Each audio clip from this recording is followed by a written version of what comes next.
সাইনা কিছু বুঝে ওঠার আগেই তাজদার তাকে ভিড়ের মধ্যে থেকে টেনে নিয়ে গেল জুয়েলারির দোকানে।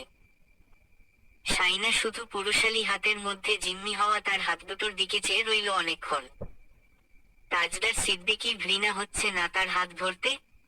দোকানে প্রবেশ করার পর কৌশলে নিজের হাতটা ছাড়িয়ে নিল সাইনা। জুয়েলারি কেনার সময় তাজদার সিদ্দিকী শুধু চুপচাপ দাঁড়িয়েছিল। সাইনা মিনিমাল কিন্তু প্রিমিয়াম ডিজাইনগুলি চুজ করেছে। দামটাও চড়া। বাপ ভাইয়ের টাকায় কিনতে হলে সে এত দামি জুয়েলারি কখনোই কিনত না। কিন্তু আজ সে দাম কত হবে সেটা ভাবেনি। এখন সে যদি দামের কথা চিন্তা করে সবচেয়ে সুন্দর জুয়েলারিটা না নেয় তাহলে পরে দেখা যাবে রটে যাবে বউয়ের পছন্দ ভালো না। তাসনুভা সবার আগে বলবে তারা ক্লাসি নয় বলে সে ফালতু জুয়েলারি চুজ করেছে।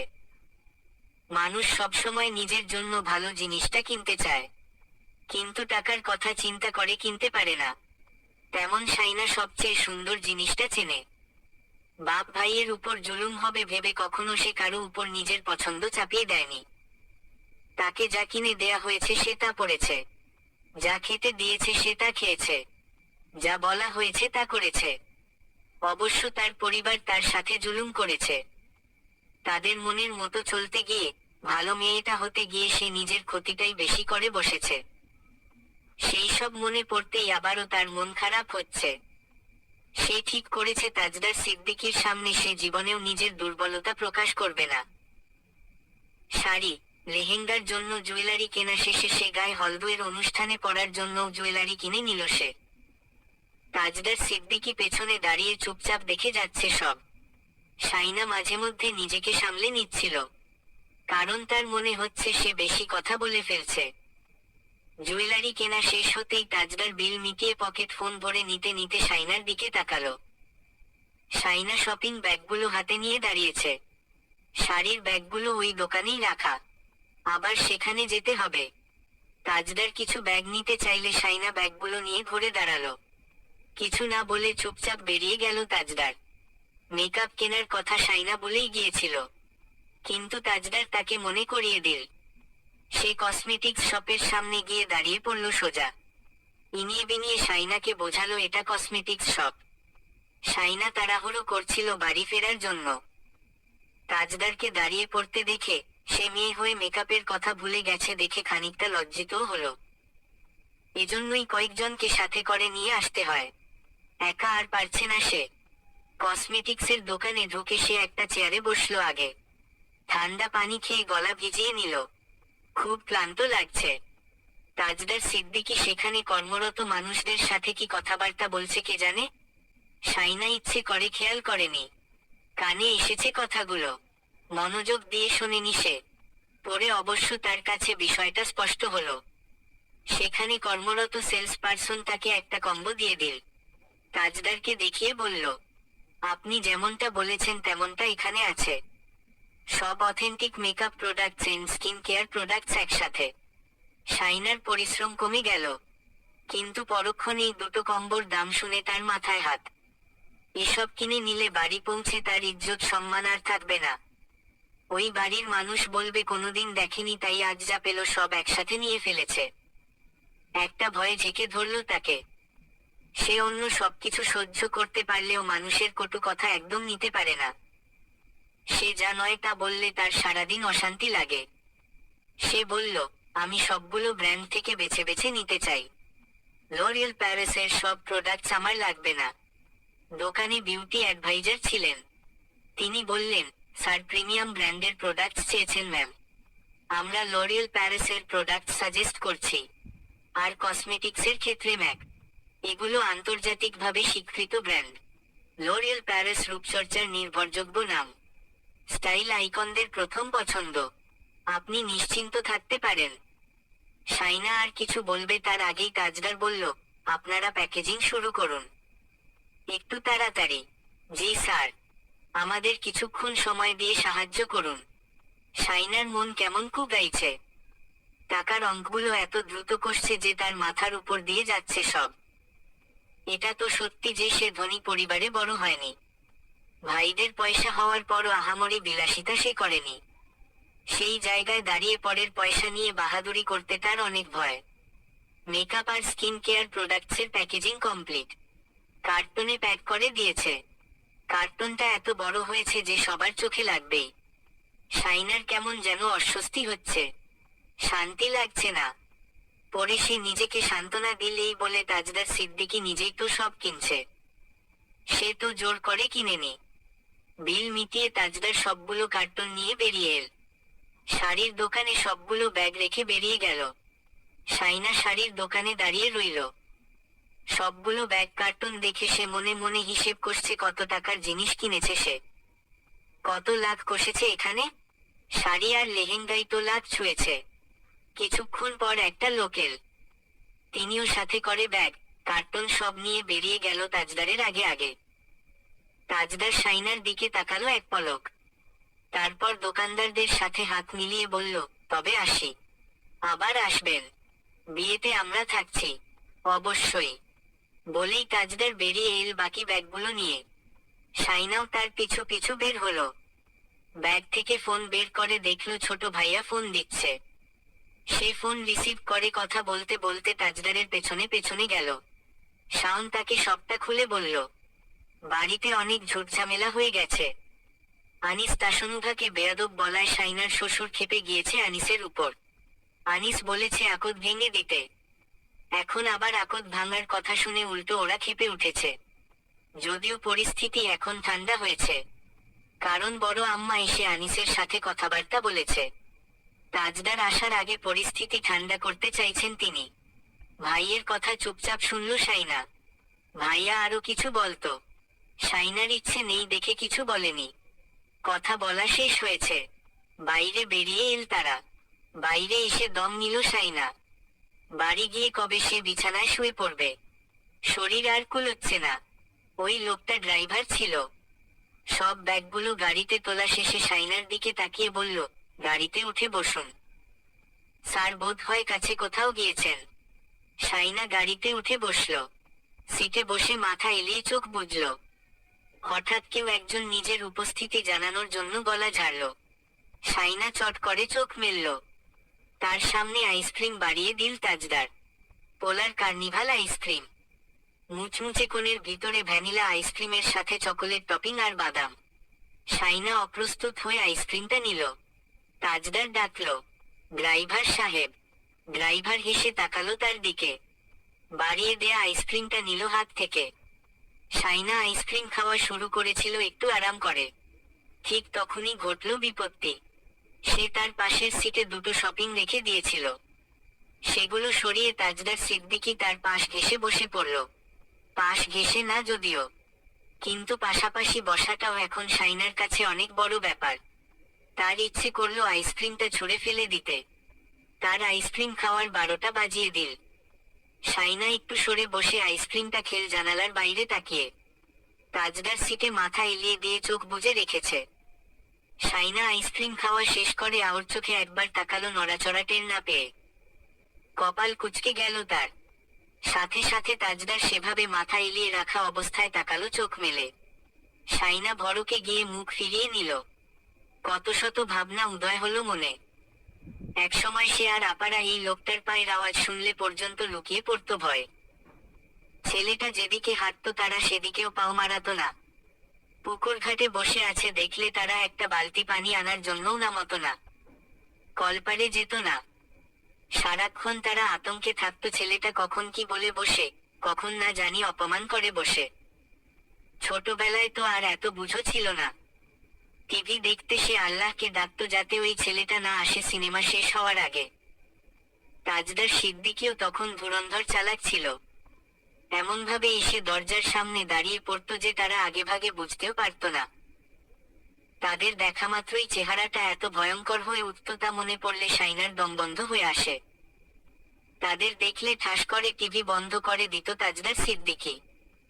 তারপর ঘাড় বাঁকিয়ে তাকালে শাইনার মনে হতো এই গোটা পৃথিবীতে এমন জঘন্য, ভয়ঙ্কর মানুষ আর নেই। মাথা নিচু করে সে বেরিয়ে যেত তখন। বেরোতে একটু দেরি হলে মাথা ঠেলে বের করে দিয়ে মুখের উপর দরজা বন্ধ করে দিত।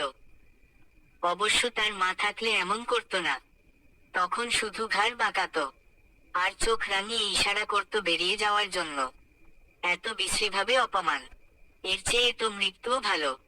আল্লাহ ওইরকম একটা লোকের সাথে কেন তার ভাগ্য জুড়ে দিল?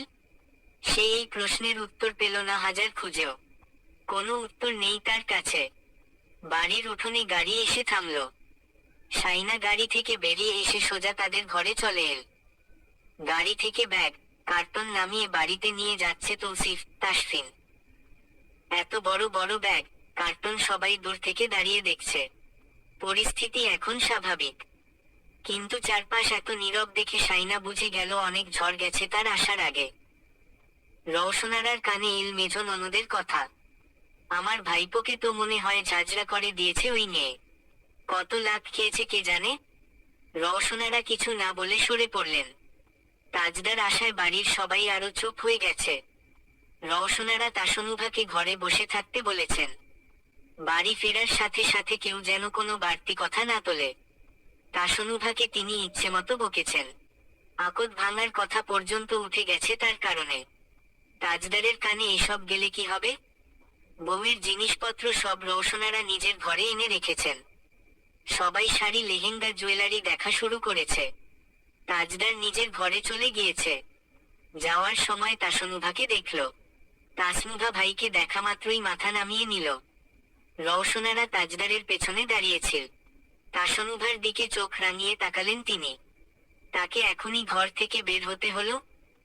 তাজদার ঘরে যেতে যেতে বলল, জিনিসগুলো গুছিয়ে ওই বাড়িতে দিয়ে এসো।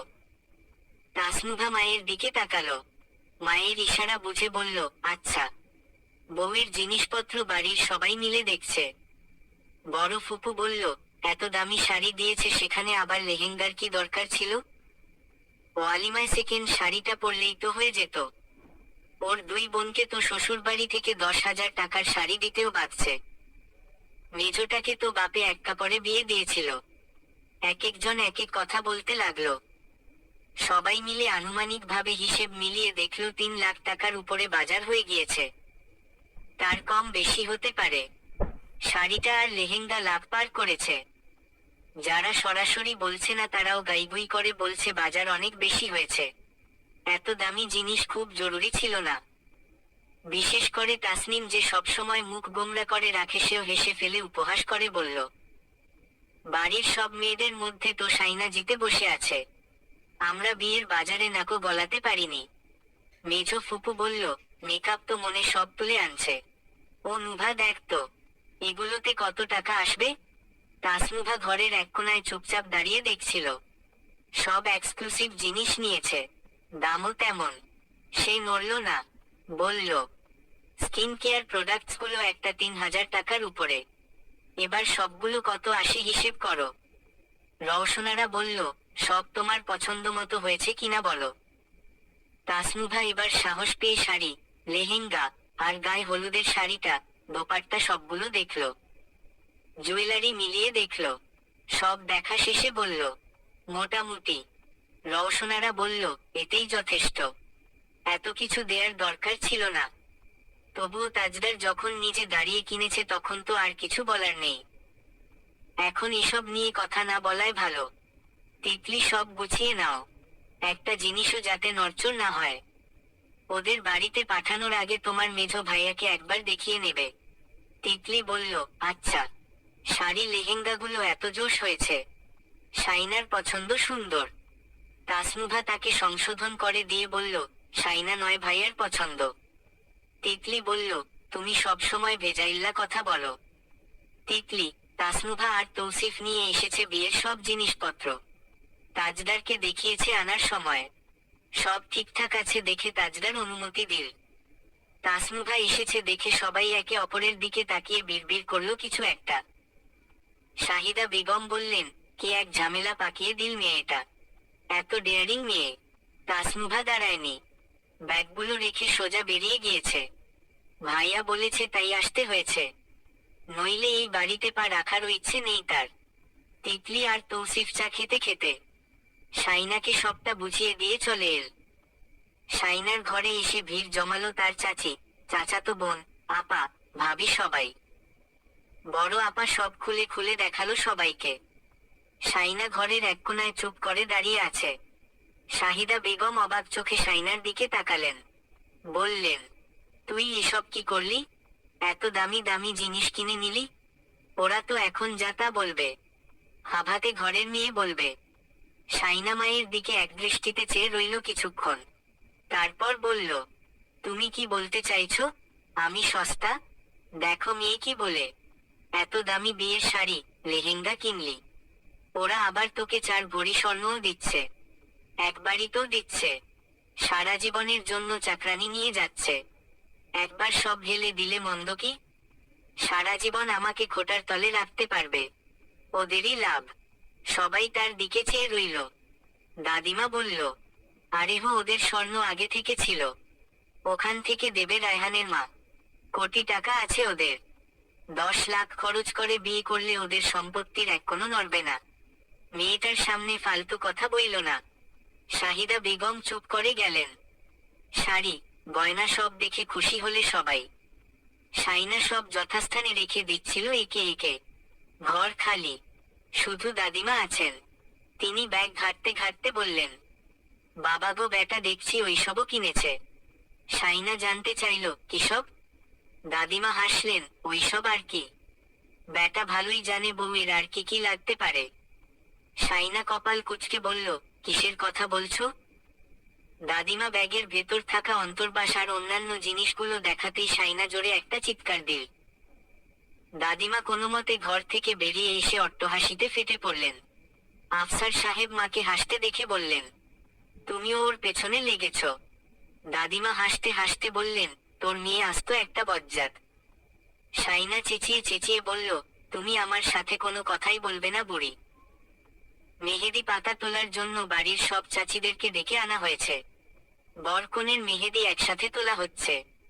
শাইনার ভাবি সাবিনার হাতে একটা কুলা, সেখানে একটা মোমবাতি জ্বলছে, কিছু ঘাস, এক মুঠো চাল, কয়েকটা খুচরো পয়সা, কিন্তু পান সুপারি আর কত কি। সাবিনা কুলা নিয়ে সবার আগে দাঁড়িয়ে রইল। তৌসিফার শাওন ক্যামেরা নিয়ে হাজির। শাহিদা বেগম আর রওশনারাকে ঘিরে সবাই হাসি ঠাট্টা করছে। শাইনা জানালা দিয়ে সব দেখছে। বড় আপার বিয়ের সময় ওইভাবে মেহেদি পাতা তোলা হয়েছিল, খুব আনন্দ করেছিল সে। মেহেদি গাছটা শাইনাদের বাড়ির সামনেই, বারান্দায় দাঁড়ালেই দেখা যায়। সবাই একসাথে মেহেদি পাতা তুলতে যাচ্ছে, বাচ্চা কাচ্চারা সাথে সাথে হাঁটছে। শাইনা বারান্দায় এসে দাঁড়ালো। দাদিমা বললেন, ঘরে বসে থাকতে মন চাইছে না? না, কথাটা ঠিক। নিজের বিয়ে, তাই নইলে সে এক দৌড়ে চলে যেত সেখানে। হঠাৎ পাশ ফিরতেই সে দেখল ওই বাড়ির বারান্দায় তাজদার দাঁড়িয়ে আছে, হাতে ফোন। শাইনার হাতে তার নতুন ফোনটা। হঠাৎ টুম করে একটা মেসেজ ঢুকলো হোয়াটসঅ্যাপে। গ্রুপে এসেছে মেসেজটা। শাইনা হোয়াটসঅ্যাপে ঢুকতেই দেখল মেহেদি পরা মেয়েলি হাত, হাতের তালুতে বরের নামের প্রথম অক্ষর। শাইনা মেসেজটা দেখে কপাল কুঞ্চিত করে তাজদারের দিকে তাকালো। তাজদার ফোনে চোখ ডুবিয়ে রেখে হেঁটে হেঁটে বারান্দা ছাড়ল। শাইনা বিড়বিড় করে বলল, জীবনেও লিখব না। চলবে।